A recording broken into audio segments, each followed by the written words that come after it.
Good evening, I'm Greer McGeary, President of Seahorse Victoria. My guest tonight is Abbie Clark. Abbie is the founder of a website, Trans.au. Before we really get into what Trans.au is, a little bit about yourself. What was it like growing up and knowing maybe you were slightly different? I grew up in East Gippsland, being a long way from the city, pretty isolated from accessing most of the information that we see in the city and stuff like that. And it was an interesting experience because I knew that there was something going on, but I never had the language for it.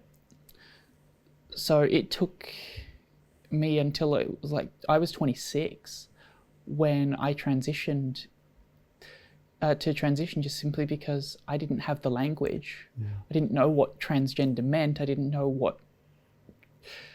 that it was even possible to transition.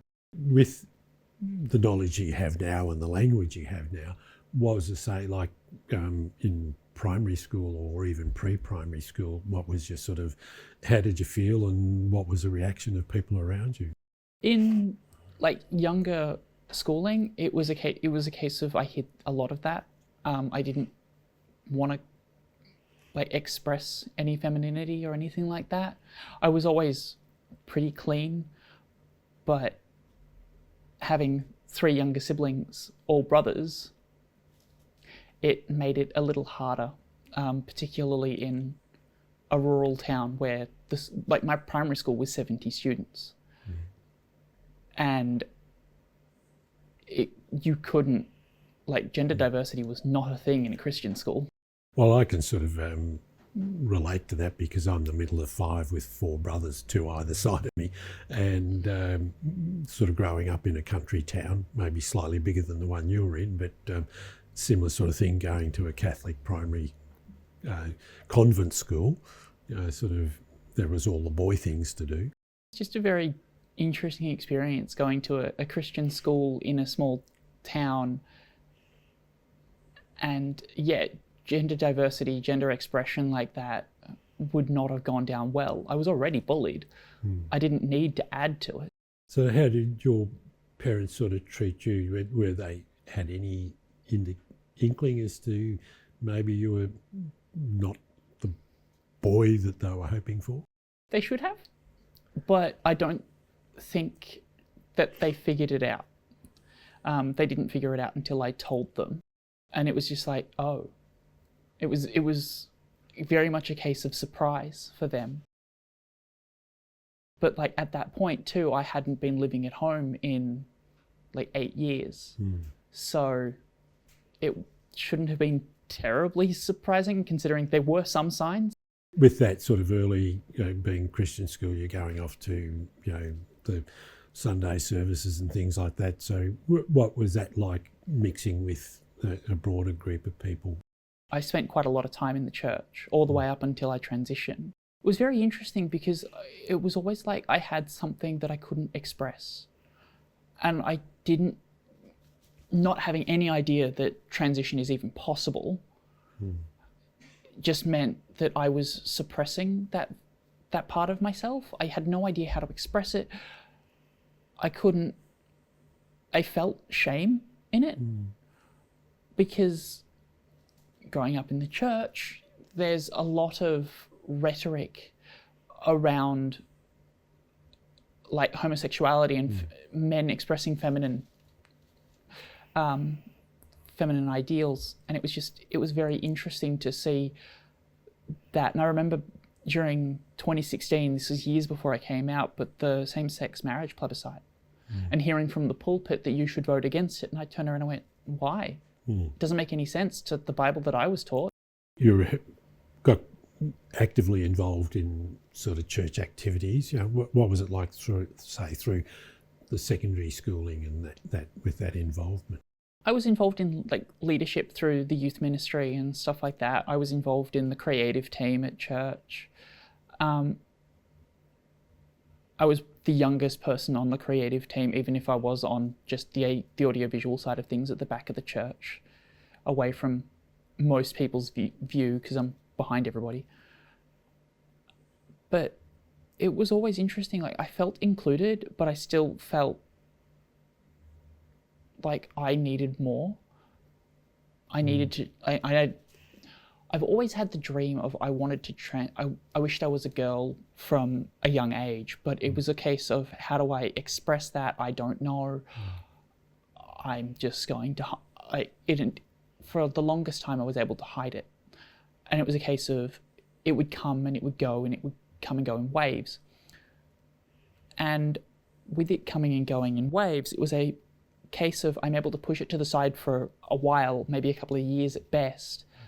And then, but it always came back. Yeah, and I think that's one of the things that a lot of us have found over the years, even, sort of recognise all the people that went before us over a long history of time, that in those earlier days, you just don't know, I'm the only one. I'm the only one that thinks this way. So my high school was 1,200 students.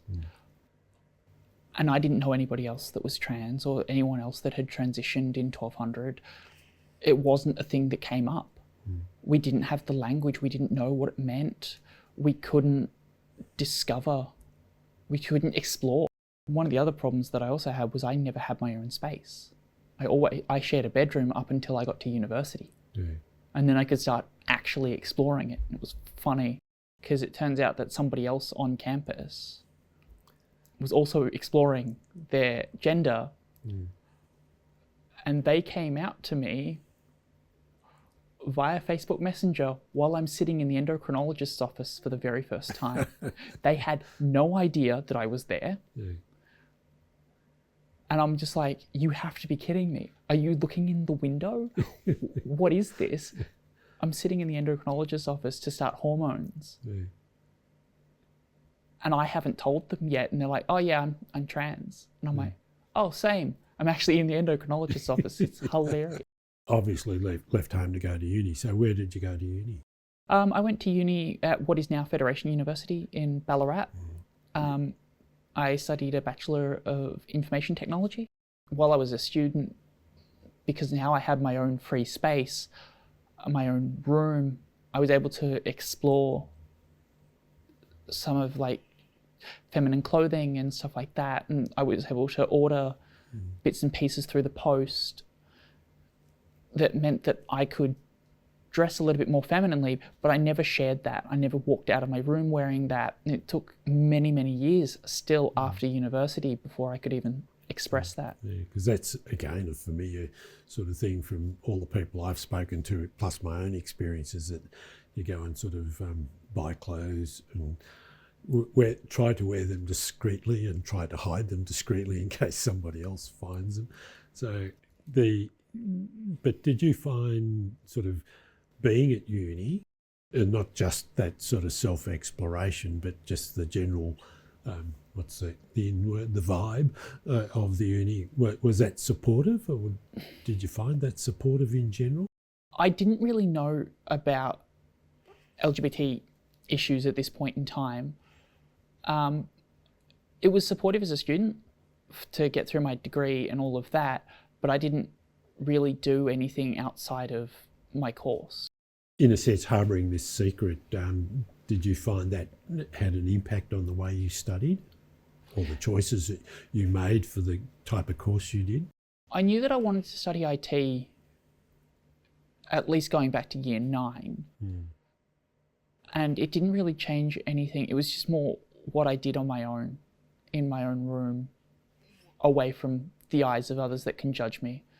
And I did meet somebody in I think it was my second year on campus, who was a little bit more expressive of their gender, but I saw how others judged them and was very concerned about that.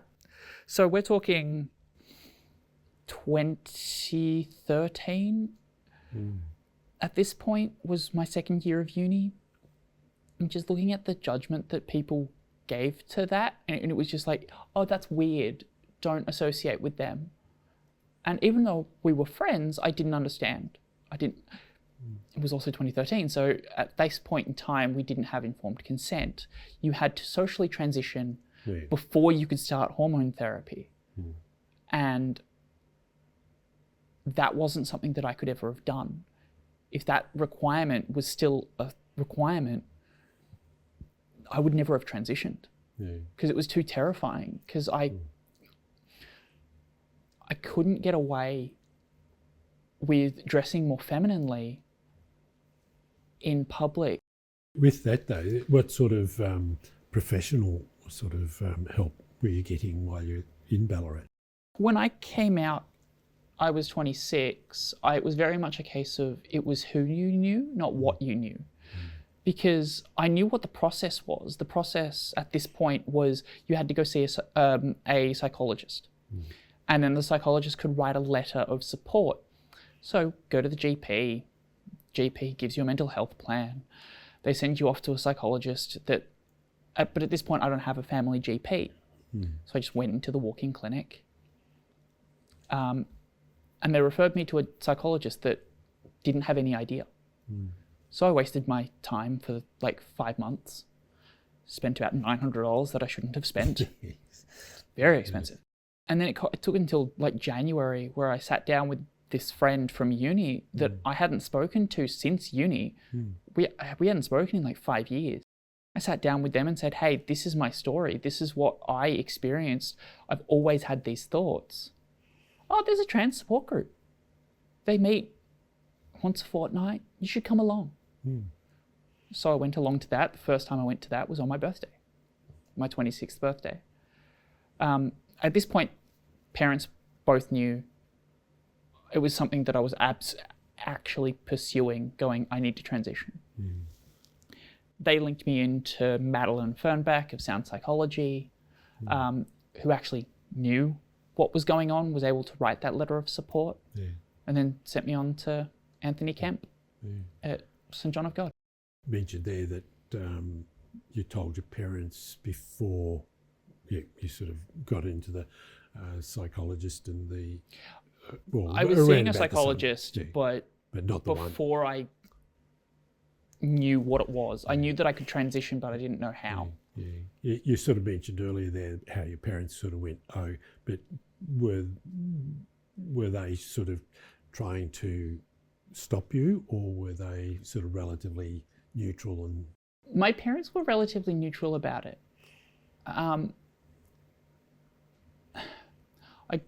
My dad was the one that took me to church, and it's been pretty neutral across the board, but Dad does refer to me now as his daughter when I go to church with him, so that's really nice. But when I'm at home, I'm never home either. I don't see my family very much. I see them maybe once, maybe twice a year at best. But it wasn't overwhelming support. Like, Mum has gone to bat for me numerous times with my grandparents, her parents, who have said some things in the past that were pretty painful to hear. Things like, oh, we'll never use your new name.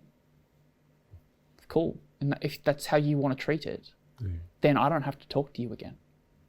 They came around. But yeah, Mum had a little bit too much to drink one night, and this is just before Christmas, and sent a message to her parents. And I didn't know about this until my aunt comes to visit the next day and goes, what have you done? This is to my mother. And my mum turns around and goes, I'd never take it back. What I said what I said. I said what I needed to say, and I will not take it back. That was really nice to have that support.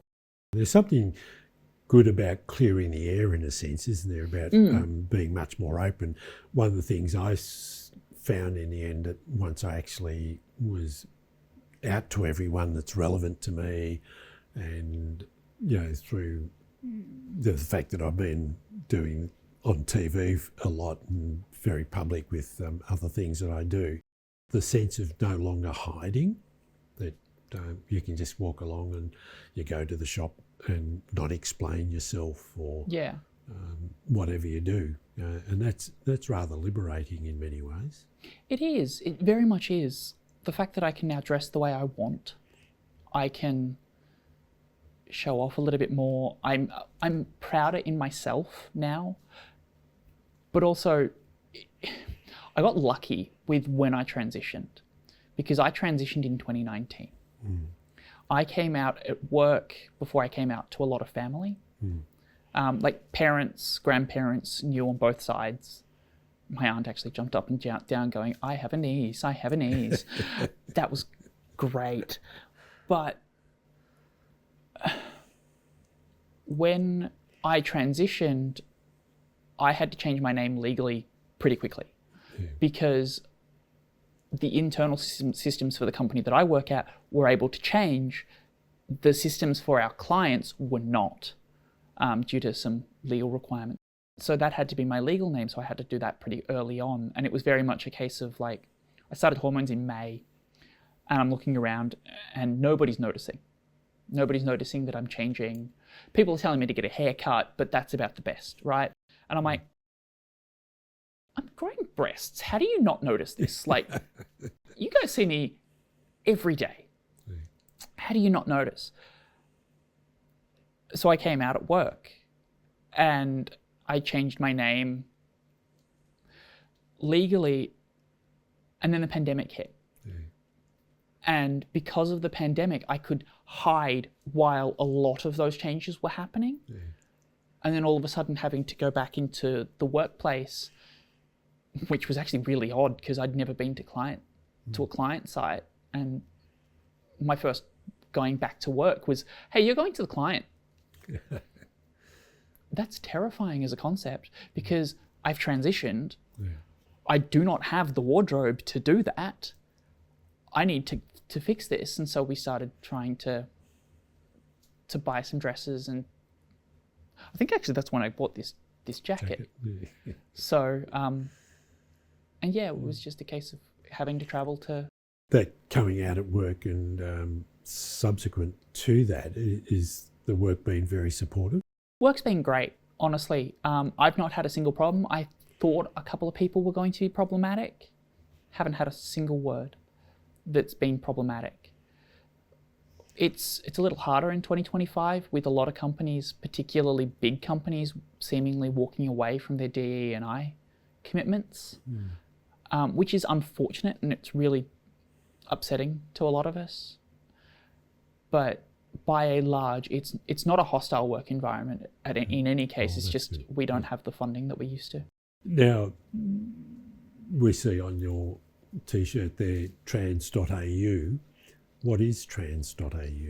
Trans.au is a national directory of trans and gender diverse services, covering everything from doctors, mental health support, surgeons, community groups, hairdressers, gyms and fitness. We cover off a bunch of different categories, basically anything that you need as someone who is transitioning.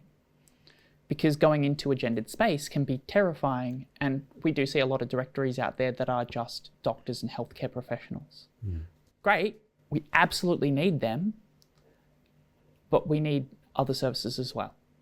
For a lot of trans folks, whether that's like hair removal for body hair and stuff like that, that can be very daunting. What prompted you to actually start up the website?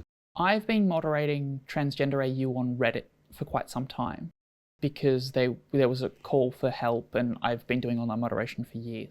Part of that, they had a wiki which had the beginnings of the directory that we have, but it was very limited, and because it was a wiki, it didn't have any credence behind it. We couldn't trust who had permission to edit it. And it was often out of date, and it was really hard to maintain. You didn't know when the last update was made. And we were just like, okay, we need to do better. Let's actually make this into a proper service, into a proper directory, put it on a map instead of just having a list of services. So now you can zoom into your local area and say, I want these categories, what's in my area? What does the directory know about in my area? And we'll show that to you on a map. Yeah, one of the things through Seahorse many years ago, I used to keep sort of lists. Likewise, it's always difficult to keep it up, particularly when you volunteer groups and things like that, and pre-websites and all that sort of stuff. And we found that over the last 15 to 20 years, particularly after the changes to the anti-discrimination laws, that particularly around Melbourne, it became so much easier to just go around, and if you wanted to go to a restaurant, you just went to a restaurant. You didn't ring up, are you trans friendly? And so we stopped keeping lists because it was problematic. We found in the end, you just went anywhere and, being able to individually check it, and as you say, keeping a credence to the validity of the documentation is one of the hardest things to do, particularly when people don't have the skills or the time. And finding a team of people to work with is often the biggest challenge. Yeah. I just remembered I have to actually go and remove one of the services because they're closing down. Yeah. At least I believe they're on the directory. They've had to close. So, and with a lot of services closing down, it's really hard to keep up with that too. Yeah.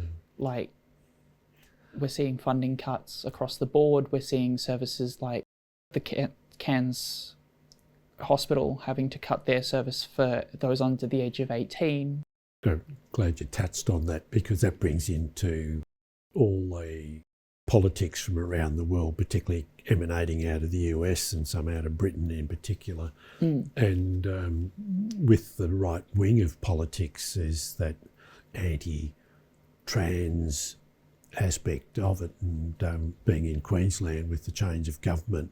The whole thing that happened in Queensland, I worked pretty heavily with some Queensland advocates, and we started the first petition that hit like 17,000 signatures, basically saying, hey, hands off trans kids.